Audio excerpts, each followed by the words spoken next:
my name's Claire at Dundee Carer Centre, and today I'm talking with Libby about SDS, which is self-directed support. So welcome, Libby. Thank you for joining me today. Thanks for having me, Claire. I'm Libby, as you said. I'm a self-directed support advisor. I predominantly work in Angus, but I work in a team. The whole team works across Dundee and Angus. So we're a bit of an unusual team within the centre. So happy to be here today. Well, yeah, great. And I think it's a topic, and self-directed support and SDS, I think people need to know a bit more of what it is and how it affects them and how they can get involved if it is something for them. Yeah. So we have got some questions for you today, Libby. So we'll just start off if that's okay with you. Yep. So Libby, can you explain to me what self-directed support SDS is, please? Yep. Okay. So the Self-Directed Support Act was passed by the Scottish Parliament in 2013. So probably from this point on, I will just say SDS, but that's what when we're talking around self-directed support, we use the acronym SDS. Okay, that's fine. So we'll just use that from now on. So passed in 2013, and it was about giving people, becoming involved in their care and support, making choices, having the right information to make those choices, working in collaboration with health and social care partnerships, and being able to take an active part in their community. So it's about giving people choice and control. It's about people, disabled people, and their families and their carers, just the information and the support that they need that's tailored and personalised to them and their situation. So it's not a one size fits all. It's very, very different for different people. Everybody's in a different situation, have different needs. But if you're needing care and support within the community, self-directed support is how that's delivered. And it's options. There are 4 options that people can choose from. All right, okay. So could you maybe go into a bit more detail what those options are, please? Yep. So within self-directed support SES, there are 4 options, as I said. So option 1 is what's called a direct payment. Now, option 1, people used to get direct payments in the past, and it's you are receiving the budget. If I'm say I'm needing the care and support, I receive the budget and I decide how that's used. I could become an employer and employ personal assistants to give me care and support. In some instances, with the agreement of the Health and Social Care Partnership, that can be a family member as well. Or I could sometimes, again, with approval of the Health and Social Care Partnership, it could be a self-employed person. Or you could use it to buy equipment. It's down to you how you use that option. Option 2, this was the big change within SDS, and it was almost like a sweet spot. It was option 2 was you directed the support. So say, for example, I'm needing that care and support. I choose who's going to provide me with that care and support. Whether it's a provider, an agency, or a class or something like that. But the difference would be that the Health and Social Care Partnership or another appointed organisation would run the budget for me. They would do all the paperwork and stuff like that. So I wouldn't need to do anything like that, but I would be choosing the support that I wanted at that time. So that was a really innovative option to have. Option 3 is sort of the traditional way of commissioning services, I suppose, or buying services. Basically, I'm needing the care and support. The case manager or social worker comes along and says, right, Libby, you need 6 hours of personal care a week. This is who's going to give you, and the times it's going to be is based on that company's ability to provide it. So it gives you very little choice and control. But it suits some people. Some people, the Health and Social Care Partnership then controls all the budget and everything like that. And that just suits, that's right, that's dealt with, that's fine. That's traditionally how we got services. So some people are quite comfortable with that. The 4th option is a mixture of all of them. So it's quite difficult, can't get their heads around that. But it's like, so for example, someone might get a care provider to come in to prompt them with medication, get up and shower and stuff like that. And then at other times, say like they want to attend an art therapy class, well, they'll use option 2 to pay for that. So they're using a mixture of option 3 and option 2. Okay. So that would be classed as an option 4. So it's just a mixture. So I think that within that there's scope for something for everyone. Yeah, I mean, it does seem very optional for everybody. I suppose that's why we've got the 4 options, and I suppose it's people figuring out what suits them best, isn't it? And that's where it goes back to the collaboration with the case manager and the partnership to have that conversation. What suits best? What suits you best? What's going to meet your outcomes and your planned assessment. So it's having that. As with lots of things, it's key. It hangs around that frank, open conversation that you have with people. Yeah, not just going, I'm fine. No, I know. You've got to be open, haven't you? Because you need to make sure at the very start you're clear of what's best for everybody, isn't it?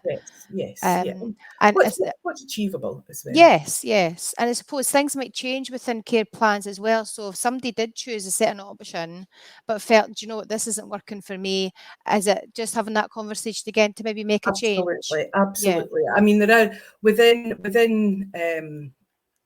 the assessment, there will be review periods. I mean, it's been a bit up in the air, obviously, with the pandemic and stuff like that, but it should be yearly reviewed anyway. And so, I mean, and it very quickly, I think people sort of come, oh my gosh, this isn't for me, or, I'm not happy with that, can I change that? So yes, it is about just having that review, just speaking to your case manager and saying, this isn't for me, this isn't working, or how can we change this, or how do we make it work, Yeah. Okay. So leading on from that then, where does Dundee Carer Centre SDS team come into play part in that then? So as I said before, we have a team that works across Dundee and Angus. Yeah. There's a team of 6 advisors, and we all have we've all got something to bring to the party, if you like. So we have some great knowledge and information and brains to pick, so we've got like people with social work backgrounds, social care backgrounds, a member of staff that's been working in the field for like over 20 years. We've got people with local authority background. So if anything comes up, we can just share if anybody had experience of this and that. So there's great brains amongst the team, I would say, and knowledge to share.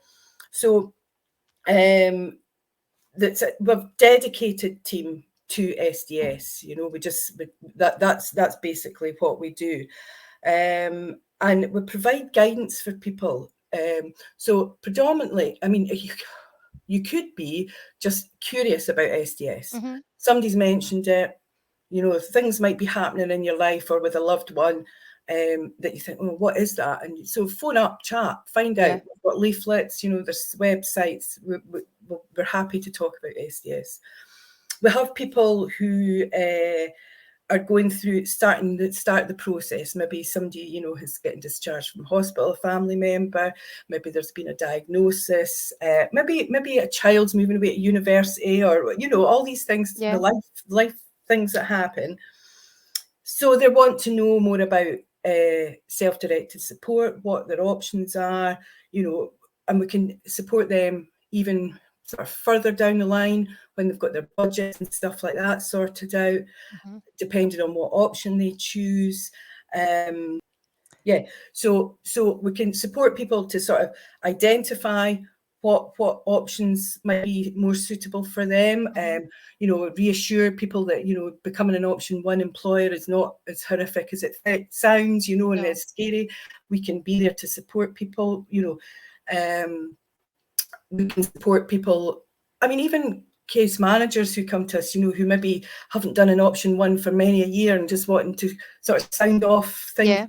Happy to help with all that kind of stuff as well, So professionals and families and carers, all of it will help anyone. So what we will do, we talk people through the options.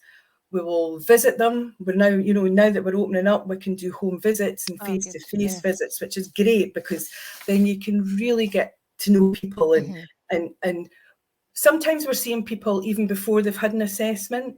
So you can have conversations with what's important to you, what you need, and to enable you to stay in your home or whatever. Yeah. So that's really important. Sometimes I would say the option one is where most of our work lies. We're supporting people to recruit personal assistants when they want to become PA employers. With option two, it's more around signposting and information given. We don't really support people with option three because that's generally done with the partnership, and occasionally there's an option four. But I would say the majority of our work is around option. So people becoming wanting personal assistance. So we can support them with recruitment, with advertising, getting employers' liability insurance, interviewing, all aspects of becoming an employer. Good. Now that could be somebody might already have experience of that, within their family, so they have somebody that can do that, and we can do it. I mean, I was out last week interviewing with a lady, Okay. so there's different levels within that you're helping people. I mean, we advise people as well who've maybe had a direct payment for years and years and have a staff team, but suddenly something will come up. They come back on the phone. You've not heard from them for a good few years, but they're, happy to help. We're always happy to help. So, yeah. Good. And that's what people, I suppose, like to have that somebody there just to help support them and guide them, I suppose, on what's best, and even just having a conversation and letting you kind of understand where they're coming from, and then you can kind of guide them on what would suit them And I think best. as well, you get people who, I mean, it's always like, right, okay, step back and think about walking in that person's shoes for a wee minute. Where are they in their life? And, a lot of the time, a lot of people are just not in a crisis. Well, you get people that are in a crisis, but they're heading towards that way. And they've no understanding of health and social care. They've never dealt with it in their life, and it's very hard to suddenly go, what does this mean? What does that mean? What do I have to do with that?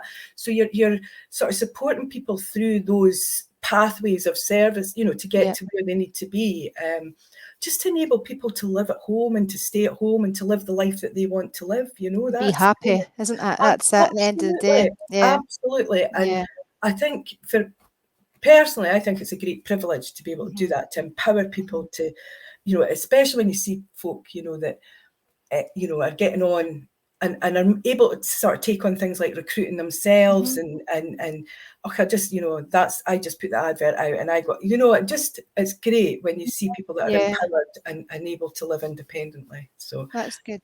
It's good. And I take it, if you are an advisor for somebody, do you see that journey throughout the whole way for them, and that person you would get back in touch with again if they needed to kind of get more information or just to ask questions? So basically we do an allocation process. People can self-refer. Somebody might go, oh, have you phoned the carer centre and self-direct? What's that? So people can self-refer, or their case manager can refer them.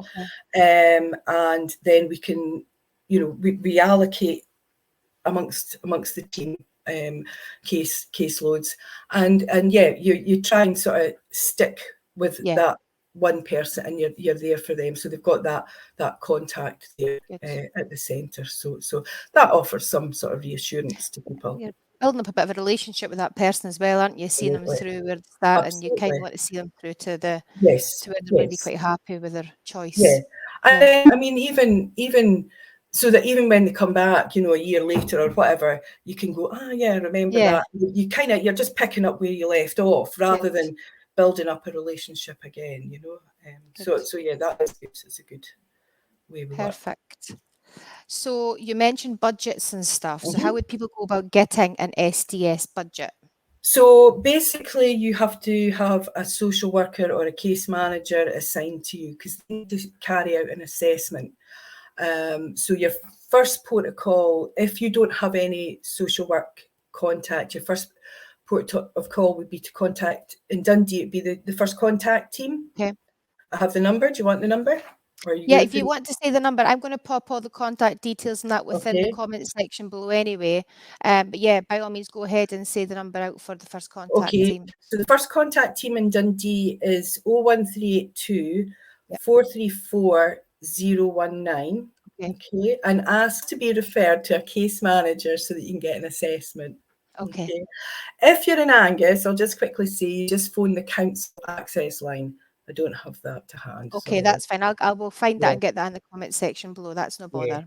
So you're wanting that assessment to be carried out. That assessment should happen in collaboration between you and the case manager. Okay. It should be about having a conversation about what you need, what you want, and stuff like that. It will produce a plan that will have outcomes and how you're going to go about meeting those outcomes with, Okay. and then sort of think, well, I'll choose option 1 or I'll go for an option 3 or whatever you want to do. But I mean, there's once you've had the assessment and you agree the budget, we can sort of support people, rates of pay, hours, things like that. And it might be that people go, no, I don't want that. That's just too much for me at my time. And that's okay as well. So options to change your mind at any time. Good. Yeah. So. Okay. Lovely. Okay. We just support people as much or as little as they want. Yeah, that's good to know. They're always welcome to come and blether to us. I think people exactly. We like a blether, don't we? And I think it's good for people just to be able to know they do have options when it comes to this type of care. That if they have a loved one or even for themselves, they do have that option. It doesn't need to be the way it's always been. It could be whatever way suits you. If you don't want to go to bed at a certain time, you could change that up and go to bed whatever time you want to go to bed. I'm away out. I'm a young person. I'm away out to concerts. I'm not getting put to bed at 9 o'clock. I'm away out to the pub to play pool or whatever. It's just it's about living your life the way that you want to live it. Good. Well, that sounds great, Libby. And I suppose if people who are watching today want to get in touch or they want to find out more, they can contact you guys just at the Dundee Carers Centre. I'll pop the contact details below. They can contact by phone or by email or visit the website. I suppose there's a few different options people can get in touch. And if MD does have any questions for Libby or anybody from the team today, again, please pop them in the comment section below. You could direct message us as well, and we'll make sure the team receive them and we'll get back to you and help hopefully answer your questions. Yeah, that's fine. Okay, yeah, Libby. that's great. Yeah, that's happy to talk to anyone. Great. Great. Well, Libby, thank you very much for talking with me today. I know there's a lot more information that we could receive from self-directed support teams as well at Dundee, and people can, as I said, find out more on the website or get in touch. But and I'm sure we'll have you back on again, Libby, to talk more about SDS. I'd be delighted. Good. Well, thank you, Libby. Thanks for being here. Thanks, Claire. Take care. Bye.